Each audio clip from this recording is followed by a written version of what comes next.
पठान को Indian government ने India से इसलिए निकाल दिया था क्योंकि पठान एक रॉ एजेंट होने के बावजूद भी किसी के ऑर्डर्स फॉलो नहीं करता था और अपने तरीके से काम करता था। इसलिए इंडियन गवर्नमेंट को लगता था कि पठान अपने ही देश के लिए खतरा है। लेकिन फिर जब आउटफिट एक्स नाम के टेररिस्ट ग्रुप ने इंडिया पर न्यूक्लियर अटैक करने की कोशिश की तो रॉ एजेंसी को मजबूरन इंडिया को बचाने के लिए पठान को वापस इंडिया बुलाना पड़ा और पठान ने आउटफिट एक्स के लीडर को मारकर इंडिया को एक बहुत बड़े अटैक से बचा लिया और खुद को एक सच्चा सोल्जर साबित कर दिया। लेकिन इस मिशन के पूरे होने के बावजूद भी पठान अंडरग्राउंड हो गया। लेकिन पठान अब भी इंडिया में क्यों नहीं रह रहा, ये सबके लिए एक बड़ा सवाल है।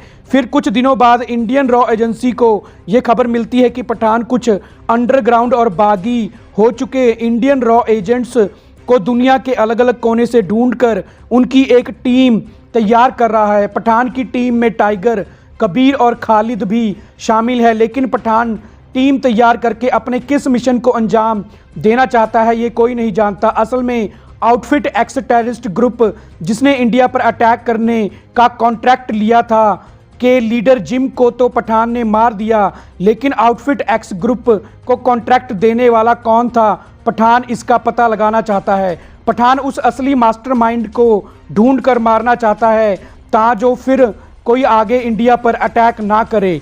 लेकिन इस काम के लिए पठान को ज़रूरत है कुछ काबिल सोल्जर्स की। इसलिए पठान ने उन रॉ एजेंट्स की टीम तैयार कर ली है। इधर इंडियन रॉ एजेंसी को लगता है कि पठान कुछ बागी रॉ एजेंट्स की टीम तैयार कर रहा है, इसलिए पठान खुद भी बागी हो चुका है। सिर्फ रॉ एजेंसी का चीफ कर्नल सुनील लुथरा ही पठान के असली मकसद को जानता था। लेकिन कर्नल सुनील लुथरा पठान के इस मिशन को सीक्रेट ही रखना चाहता था और किसी को भी इसके बारे में नहीं बताना चाहता था। फिर एक दिन कर्नल सुनील लुथरा का मर्डर हो जाता है और मर्डर करने वाला जानबूझकर वहां ऐसे सबूत छोड़ जाता है कि सबको लगे कि कर्नल सुनील लुथरा का मर्डर पठान ने किया है। अब इंडियन गवर्नमेंट पठान और उसकी टीम को मोस्ट वांटेड करार दे देती है। इधर रॉ एजेंट कबीर को यह पता चल जाता है कि आउटफिट एक्स टेरर ग्रुप के जरिए इंडिया पर अटैक करने वाला और कर्नल सुनील लुथरा को मारने वाला एक ही शख्स है और वो है रॉ एजेंसी की senior chief Meera Nair.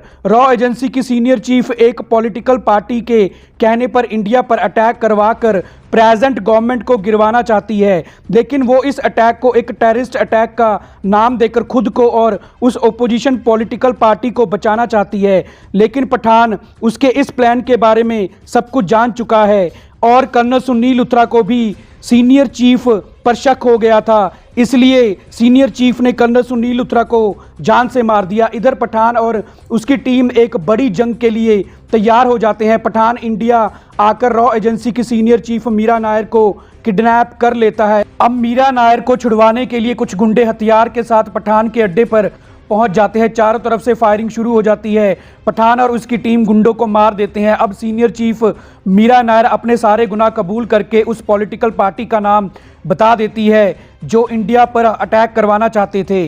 Pathan senior chief के कन्फेशन की वीडियो को ऑनलाइन कर देता है जिससे पूरी दुनिया को उनकी सच्चाई के बारे में पता चल जाता है और उस पॉलिटिकल पार्टी के लीडर को अरेस्ट कर लिया जाता है और मीरा नायर को भी पठान पुलिस के हवाले कर देता है और अपने अगले मिशन पर निकल पड़ता है। तो दोस्तों, हमारी आज की वीडियो को पूरा देखने के लिए आपका थैंक्स।